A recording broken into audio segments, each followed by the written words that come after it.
Hello and welcome to Steel City Business Uncut. The first episode of the month is where we delve a little bit deeper with a really amazing guest in a raw and honest conversation where nothing is off the table, there's nothing off limits, and there's nothing chopped out afterwards and left on the cutting room floor either. Warts and all, this is the full conversation.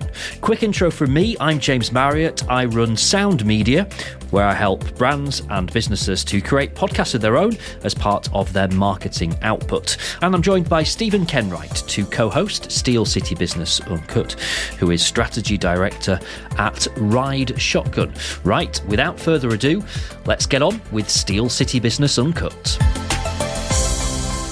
So here we are. It is Steel City Business Uncut. I'm James. Stephen is here. Hello. No fancy intro this time. I didn't plan anything, sorry. No, but that's all right. We're not fancy guys. That was a beautiful moment. Our guest on today's episode is Maria Vardy. Maria, hello. Hi. I'm going to start with a confession that last night I sat down and prepared this episode and prepared it all believing your name was Maria Naylor. Oh. Having thought, where did I get that from? And looked it up and realised Maria Naylor sang vocals on the 90s hit 1 and 1 with Robert Miles, the DJ. Niche. I don't know where that came from, but that's I'm what I have to Google that when I get out, I think. Yeah. I could say that's before my time. Yeah. It's a great song. Sadly, it's a great song. Time, yeah. Robert Miles, great DJ, sadly no longer with us. That got dark very quickly, didn't it? Let's talk about some more uplifting stuff. Let's talk about you. Where do you want to start? You went to university in Leeds. I did. At my first agency job, actually, I went straight from A-levels into an agency. So do I go to university? Do I get a job? And some friends of my mum and dad's ran an advertising agency. So he said, well, why don't you come and do an apprenticeship with me? And I'll send you to uni, which is what I did. So I started working in the marketing world when I was 19, which was great because it was an agency that kind of did everything. Lots of advertising at that point. And I worked in every department, so it was a really good experience. And I got to go to university and meet lots of people, which was fun. I guess as we kind of talk through what you've done, it will become apparent that kind of, advertising, marketing agency, there's definitely a thread there. Was there a point where you realised that's what you wanted to do? Was that always the plan? Yeah, I think when I started out, I was probably a bit too young really to realise that was what I was going to do forever. But having, serendipitously kind of landed on this agency opportunity, it then became obvious that where I wanted to specialise within that, because I could have gone anywhere there. They were still creating and typesetting as well as proofreading and media buying and PR, a whole raft of things. So marketing then became obvious to me in all of that. The kind of client relationship and the marketing bit was the bit that I could see my future in. So I kind of knew quite early, but it took some different turns along the way. I think it's quite interesting that you went to university at the same time, because I think a lot of people, myself included, go to university and then fall into marketing and sort of try to reverse engineer whatever it was they did at university to be somehow useful later in their career. And I did English, so it kind of is, a little bit. But I'm interested to know how the experience might have been different. If you were studying at the same time as working, did it feel very, applicable and like you were doing your coursework live? Yeah, it was really good actually, because I think my plan was to go do a business degree with marketing. So I think I had that in my head anyway. But this kind of married both things, and I think I was really green at 19, as most of us are. Mm-hmm. And so for me, it was an opportunity to grow while studying, but also have a little bit of income. It wasn't very much, but also appreciate different opportunities within that. So it's something that I encourage my kids. I've got twin girls of 21 this year, both at university, but one doing a degree apprenticeship and the other doing a degree. So it's interesting to see the routes into that. But the degree apprenticeship is in digital marketing, so she's working and studying, kind of charts my own progress, I guess. But it's interesting. It's like a social experiment, isn't it, when you've got twins anyway? Yeah. Don't tell them that. But it's good to see how that's changing them, and how they're maturing as a consequence of that. So, yeah, it was really different. And my peer group at university were a lot older than me because it was a vocationally oriented thing. I was 19, everyone else was late 20s, early 30s, so you kind of grow up really quickly. But it was good. Yeah. I'm really curious, right? Because you girls are doing marketing, studying marketing.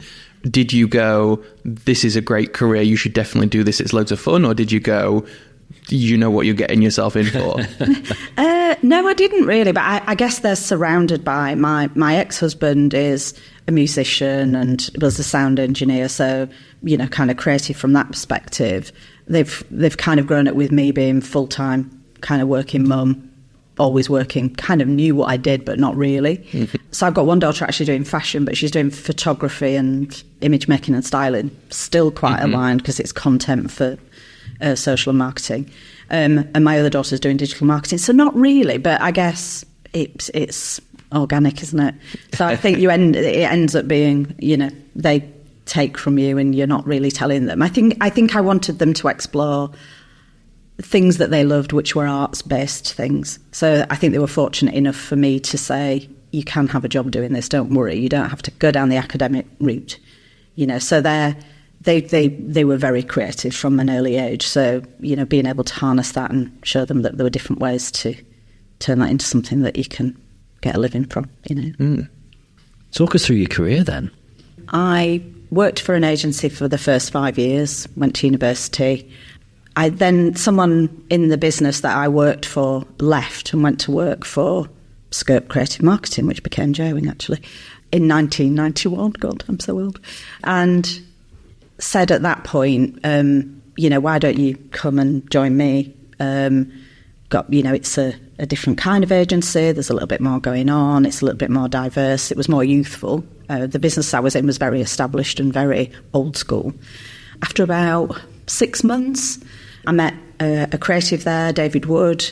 We got on like house on fire, worked on lots of projects together, and being 22, as I was at that point, decided, why don't we set a business up? So when I was 23, he was 24, we set Iris up and we left what was Scope to do that.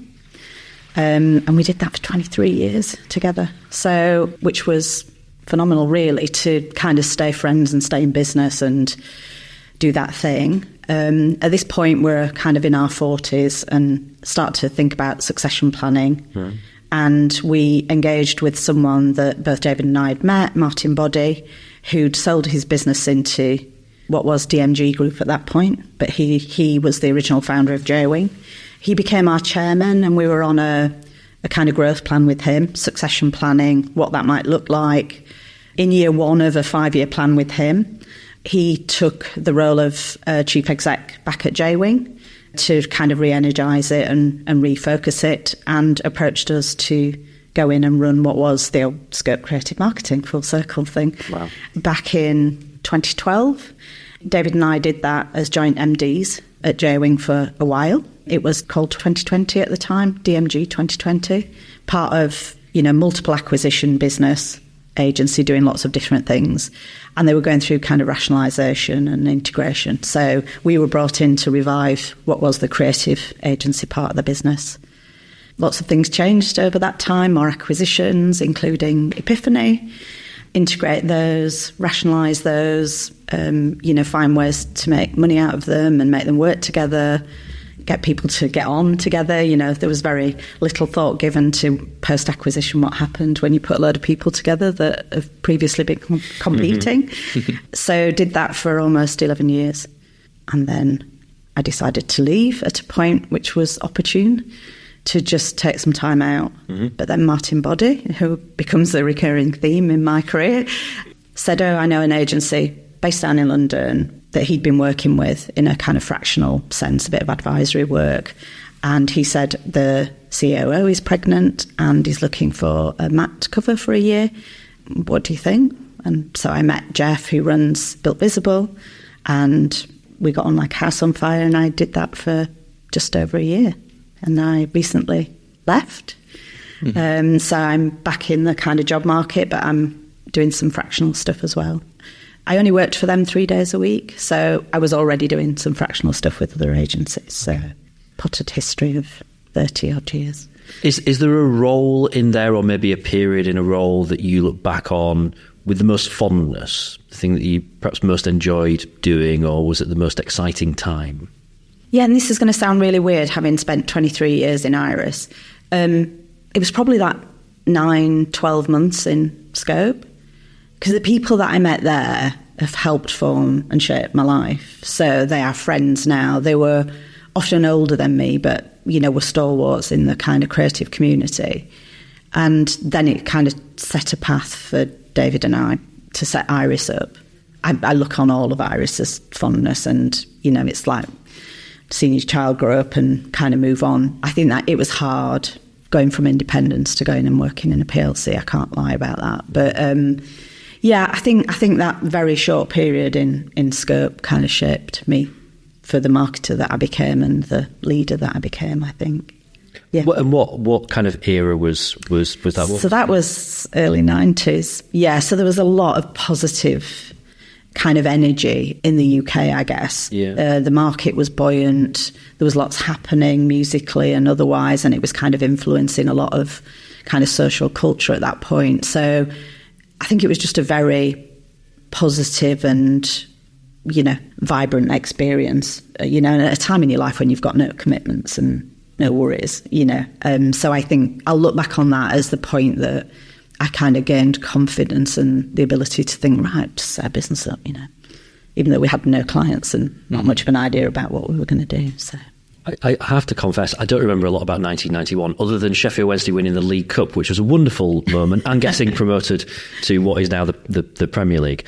But we've done a few of these episodes with people that run agencies, but a kind of, they're at a point of their career where it's the way it is now is kind of the way it's always been. It's always been very digital. The internet has always existed. They probably don't even know a time when the internet wasn't around.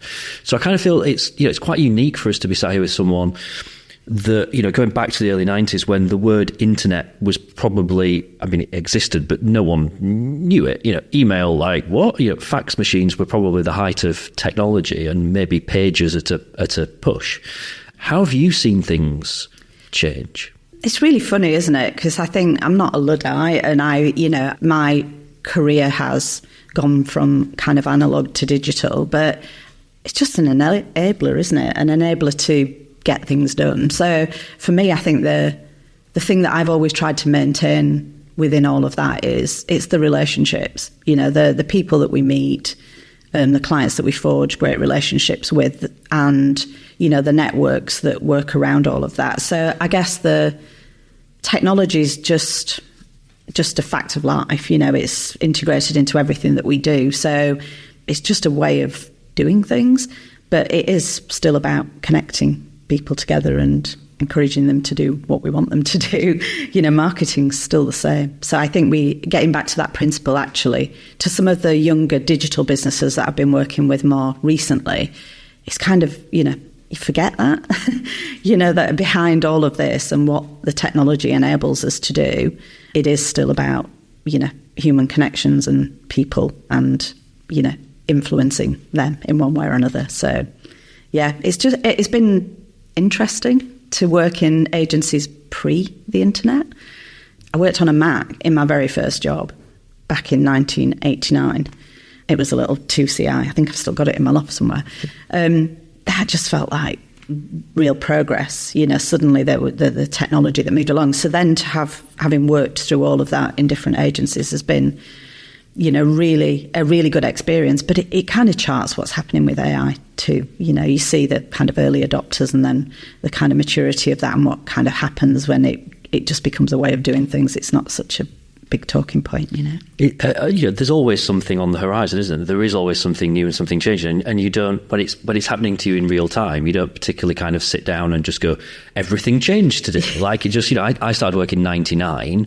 The internet email existed, but no one really had it. And everything, so I was working at a newspaper in 1999. Press releases would come in the post. Yeah. Like people would write them and it would take 2 days for it to arrive at your desk, and people would come into the front shop to come and chat to you about a news story. Like, it wasn't like a Twitter DM or anything. There was no point where you just kind of sit down and went, well, it's all changed now. It's just, at the time, it's progressive, isn't it? And in the same way that a good news story is still a good news story now as it was in the 90s, that's not really changed. The platforms have changed. The way that people engage with things has changed.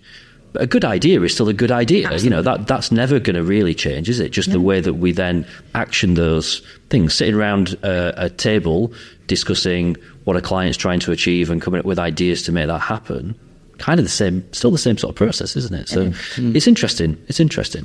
I think in the marketing industry, in the media industry more broadly, like, you get, depending on who you talk to and what background they come from, there's this narrative, especially I think in advertising and that end of marketing, that things used to be better, and that there was this kind of golden age, which is always just somewhere previously rather than any specific golden age. So I guess a two-part question is, do you think there's any truth in that? And my kind of follow-up is, when you've done marketing for quite a while, can you point to a particular sort of period in your career when you thought that was, I did some of my best work at that point? Yes, I don't believe that, the first point. So I think there are great ideas that are kind of are still being generated. They just manifest differently and they find their audiences differently. But so I don't think there was a golden age. I think there was more respect for the craft, because I think it's very easy for anyone in a bedroom to set up and do what we do, isn't it? Mm-hmm. So I think understanding where kind of creativity and conceptual ideas actually start to appeal, and the investment that might be required in that, both in the skill of the person that's gone through training and has worked in that industry to craft that, I think is possibly undervalued now. But I don't think we're poor as a consequence of that. I just think we just have different ways to get those ideas out. So I enjoy that, And then in terms of the second part of your question, I don't know. I think I've been lucky enough to work with brilliant people in every job that I've done, and the ideas aren't necessarily mine, but I think some of the best work that I have been involved in has happened in every role. So I think I just have a different perspective on each one and what the outcome might have been, because they're different agencies doing different things. So the creative agencies, it might have been a campaign or a great idea or a great brand, but equally it might have been, making a lot of money for a client, from a very simple idea and then just executing it really well. So I don't think I've got this kind of view that it was all, always better before, or that you can only do career defining work in a creative agency. I don't think that's true either. Yeah. I think in your most recent role as well, and my background in my early career is very much SEO. I think that industry specifically, it would be hard to argue that the work used to be better, because it used to be obviously much worse. Yeah. I think that this industry, your most recent job at Built Visible, that industry's producing the best work it's ever produced, and it's becoming much more close to getting respect and being part of the mainstream kind of marketing mix as well. So I'm just interested to know a little bit about the kind of progress, I guess, that you feel that search industry's been making recently.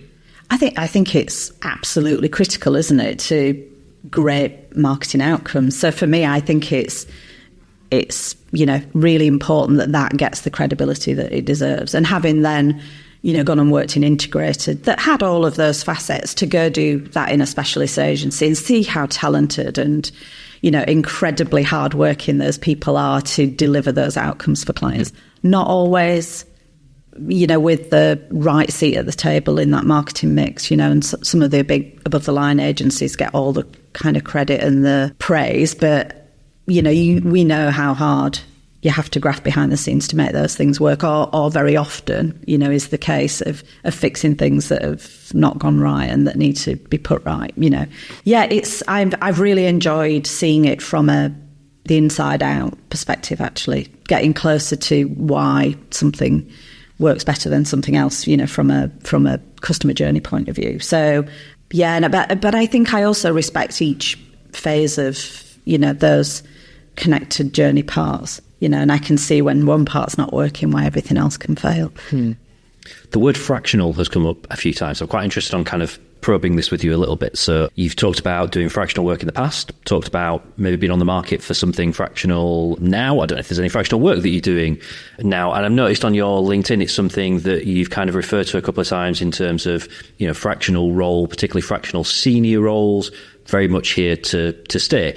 I don't know if people were necessarily talking about fractional roles maybe 5 years, 10 years ago. It seems to be something that's kind of come to prominence over the last few years, but that might just be the world that I find myself in now, and maybe it's more apparent to me. So I'm interested in your thoughts and why you seem to really believe in this kind of fractional side of business. I think it's branding. I think it's just had a name that's now, it's got a tag, so I think we were using fractional roles in all the agencies that I've worked in, but they might have been called consultants or partners or whatever else they might be. But, the idea that smaller agencies can have access to skill and experience that they can't really afford to hire in can be incredibly powerful for a business. So I've seen the benefit of it, having been in a smaller agency and having an advisor, come in and help us to think differently.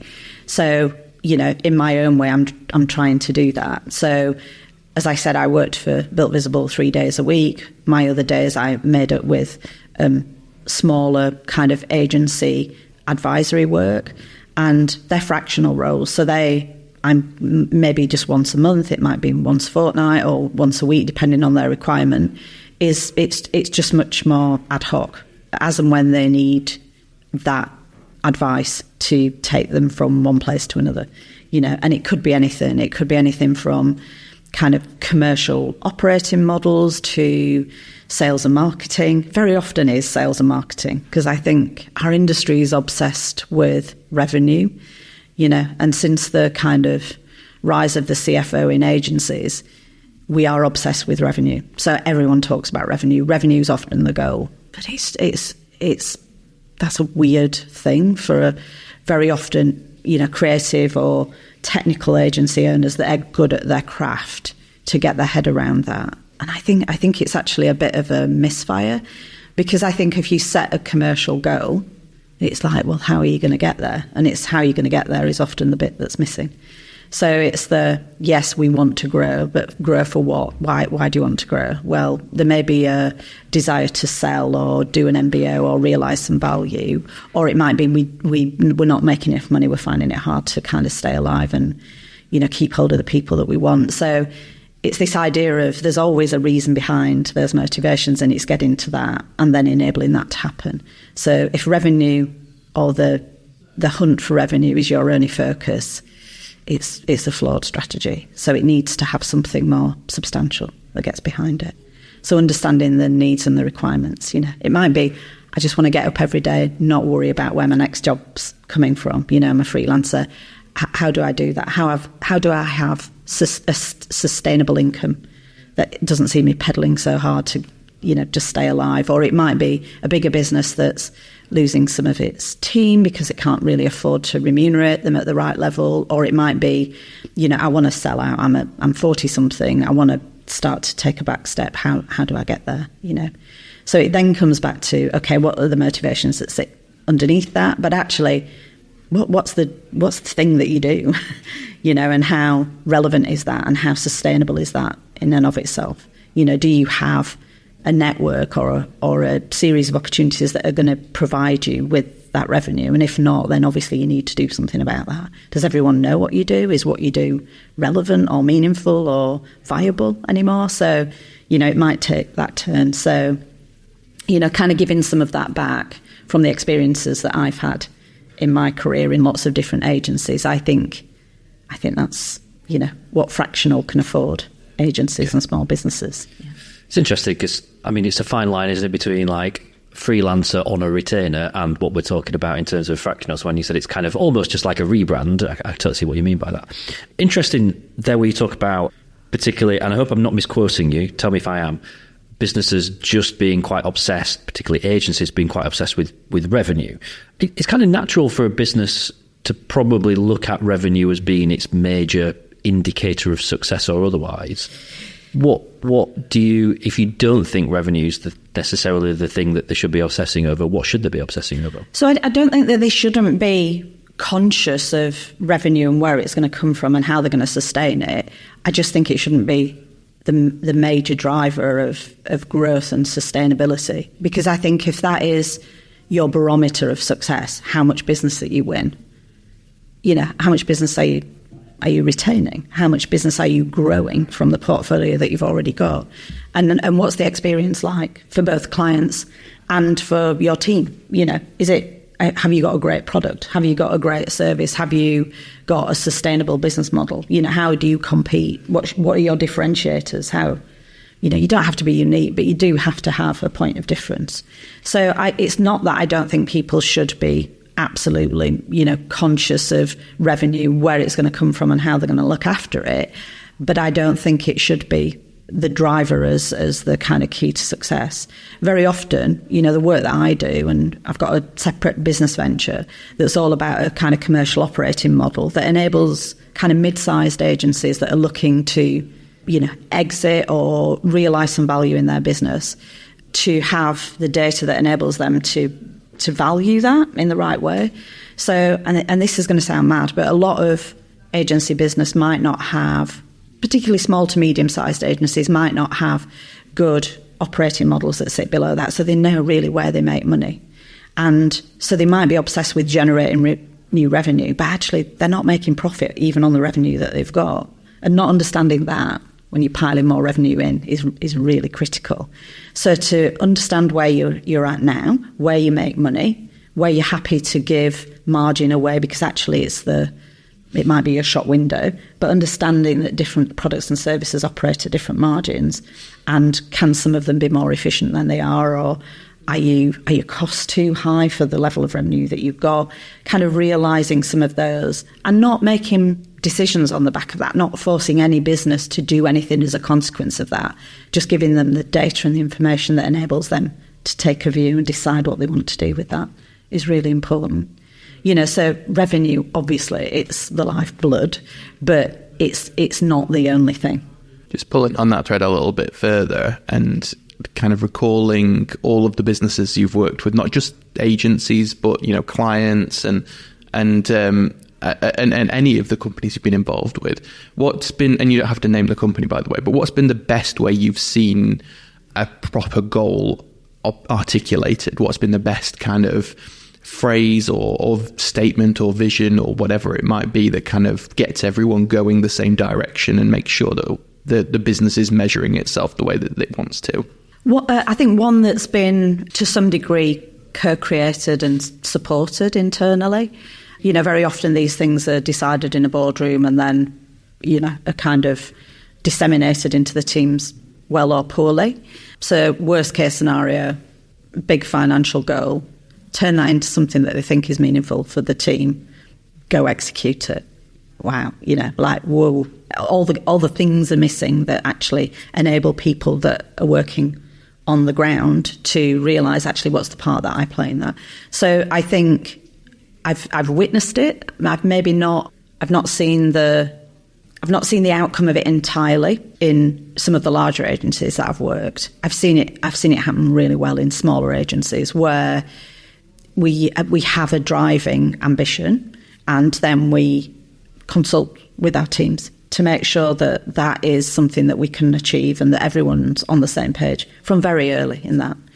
So whether you use an objectives and key results, OKRs kind of framework to do that, whatever that might be, something that enables the team and the people behind you that are actually genuinely going to realise the value of this proposition, for them to be invested in that, enabled to do that in the way that they can. So they are few and far between, I would say. And even in the bigger agencies that I have, had conversations with in this last year, very few have got something that is meaningful to everyone that works within it. What do you think stops the bigger businesses from getting it right?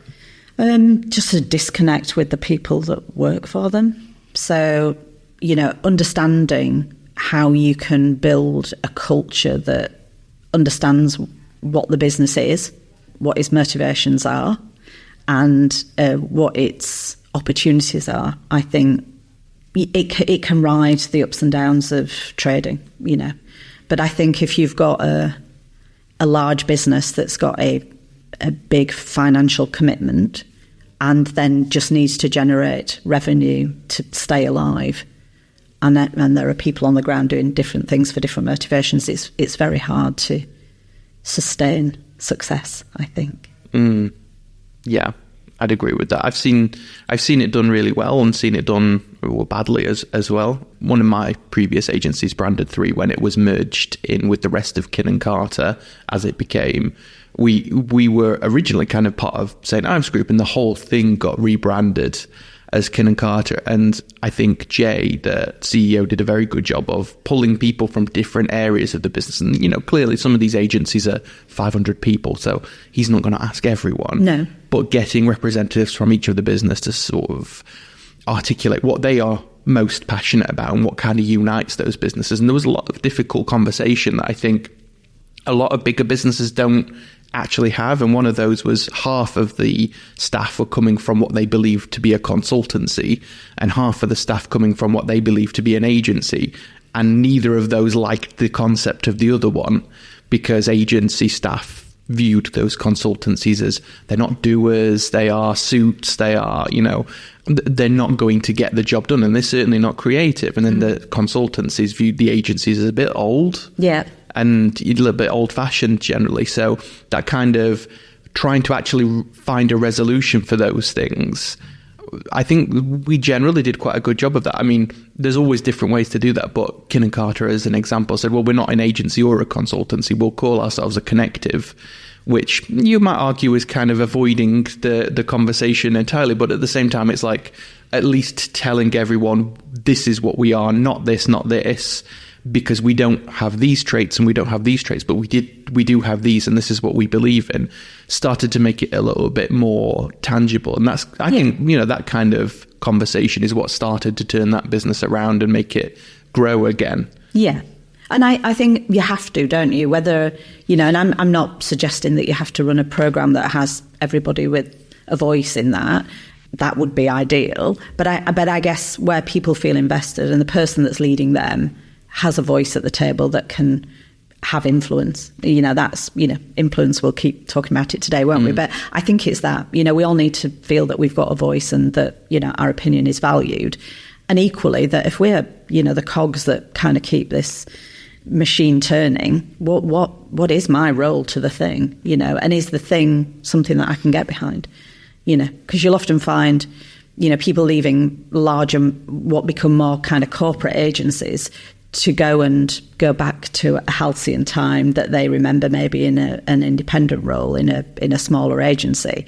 But that's often just having influence and having a voice. And, there are great large structured agencies out there, and some that manage to retain, their kind of, multi-brands and, the identities of the different facets of what they do really well, and keep that kind of entrepreneurial spirit and stay quite agile. And I think they're the ones that will win in kind of future agency world. I think the big behemoth agencies are going to struggle because I think they get larger, they get a bigger overhead.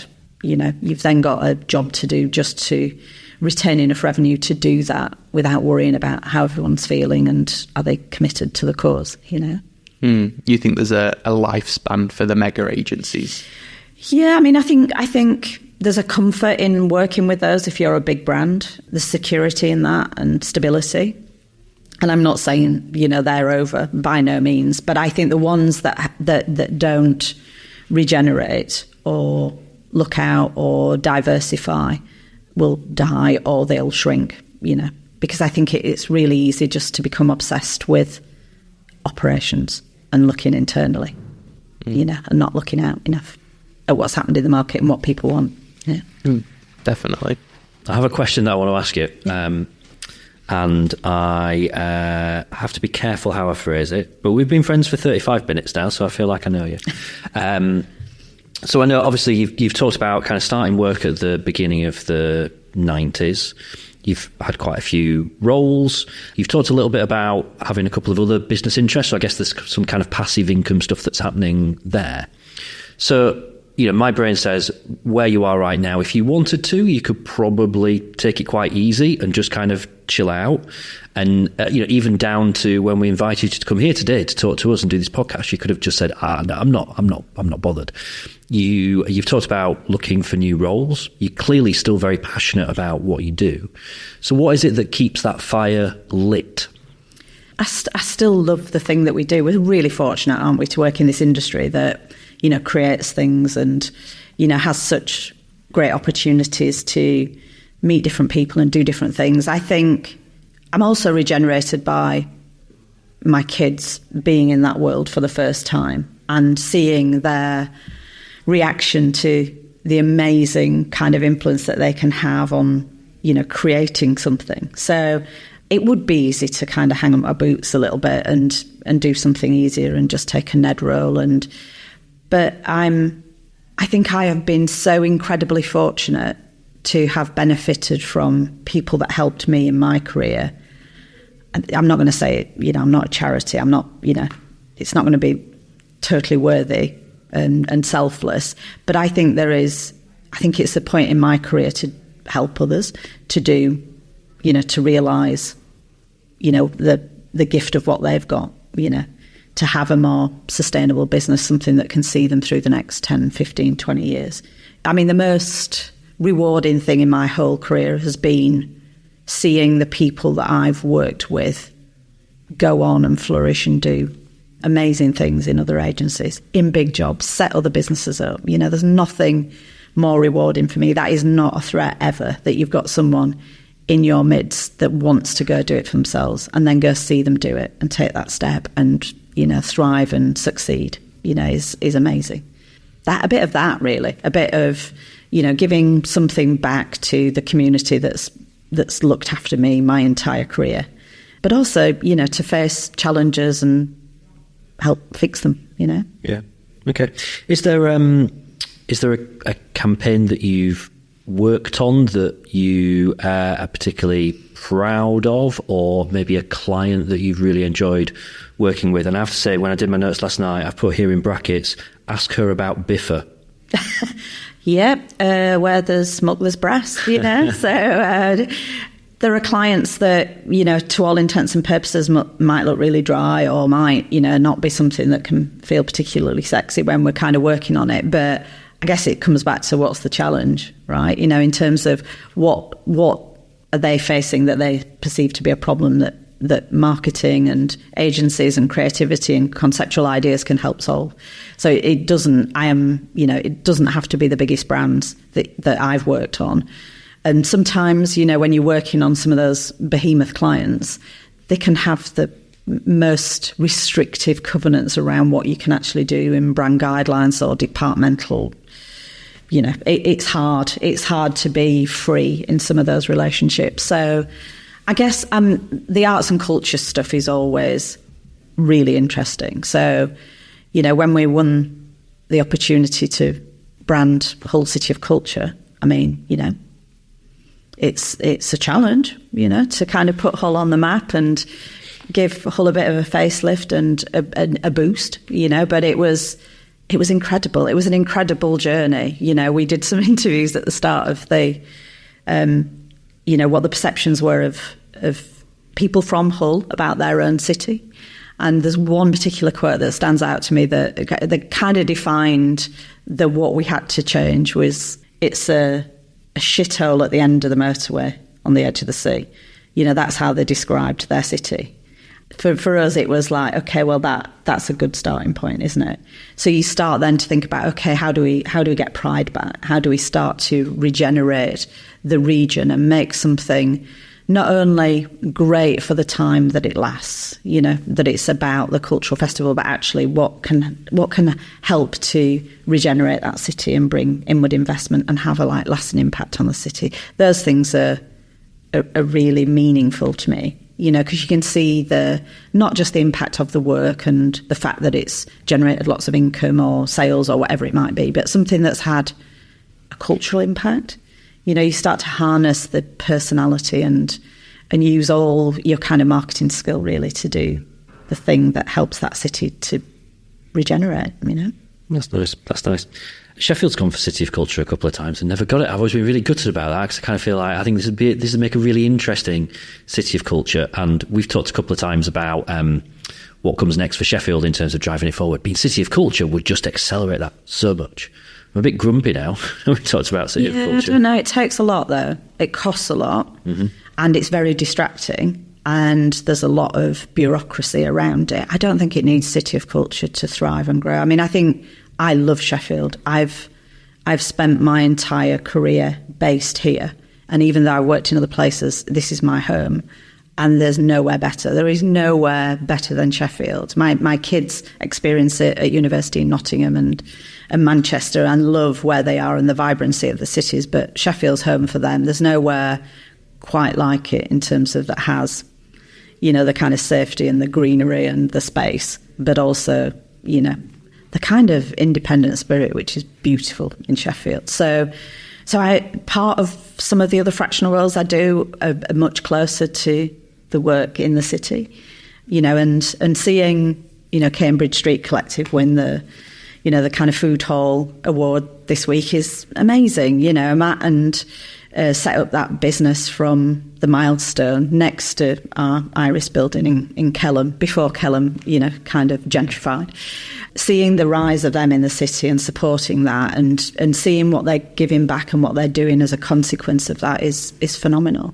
But I don't think you need a moniker for it. I think you just need, the investment in the city, and we had a bit of a tragedy with COVID and, the kind of when the bottom fell out of the property market for some of that regeneration to take place. But Sheffield wins in spite of all of that, So I think we just have to remain committed to it and, do our bit in being proud of it and champion it as a city, really. Well said. I have got one other thing that I want to ask you about, and that is, we touched a little bit on that kind of revenue thread earlier on. I noticed you've posted a couple of things, generally talking about analytics, metrics, and I kind of thought, is there a little bit of an unpopular opinion hidden in here about, because there's agency world, I guess particularly kind of social media world, there's this obsession with analytics, and you seem to kind of row against that tide a little bit. No, because data is everything to me. So data and insight are absolutely critical, but I think paralysis by analysis, I think it's the read on that. So I think the analysis is the important part, and actually what you do as a consequence is the most important thing, whether that's on a campaign or whether that's in a business sense. So for me, no, data is absolutely everything. But that doesn't have to be, spreadsheet data. That can be what the team think. That can be the insight that you gather from your client. I think it's more textured than the kind of noughts and ones piece. So for me, I think it's that holistic, the whole thing together. So I'm not raging against data and analysis, and having worked in the more kind of performance elements of agency, they're critical to the success of anything. But actually, how's performance measured, and what are for example, marketing effectiveness? You can measure the success of things. Is it the whole thing? Last Click's a great example of that. Is that really how you see the world, and what's beyond that? What other things are influencing that? So I think it's just expanding that outlook, really, to see what are all the other influences that are having an impact on these results. So, and that can be within the context of a campaign. What's everything that's happened around this business or this brand that's influenced that performance activity to perform really well or really poorly, because there could have been so many things upstream or in the wider environment that have impacted that. But equally within a business, that if you judge your success by, how much revenue you win and how much profit you make from that, well, what's next?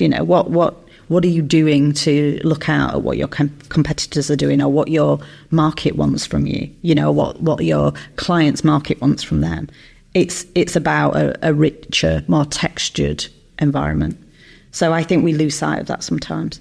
So I think we've kind of drilled it down to mathematics for me.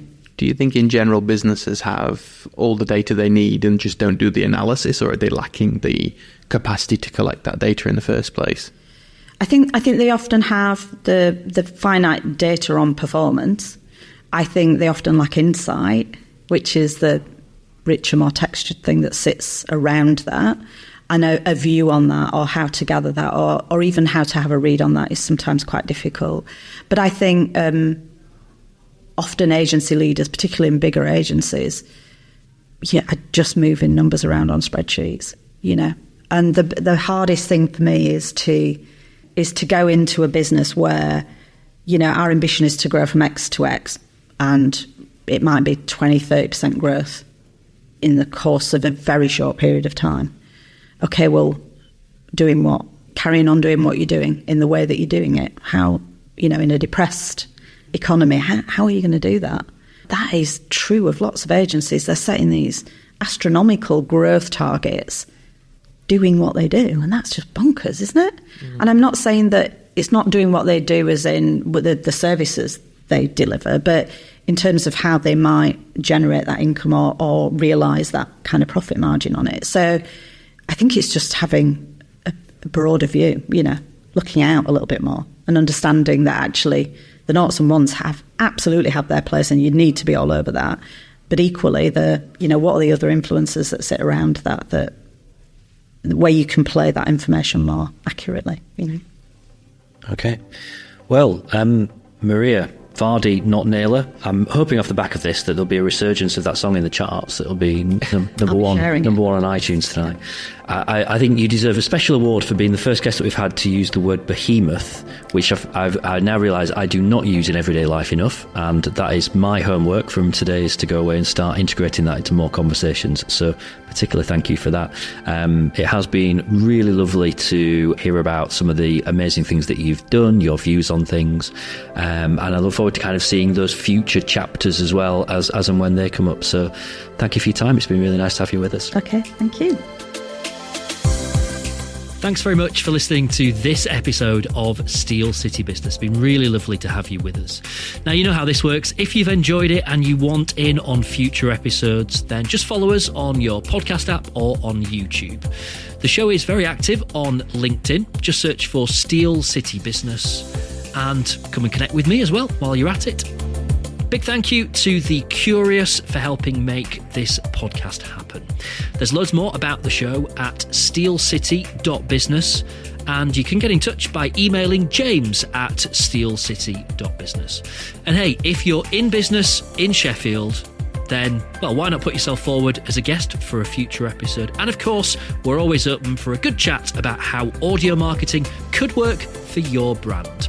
Until next time, thanks for listening.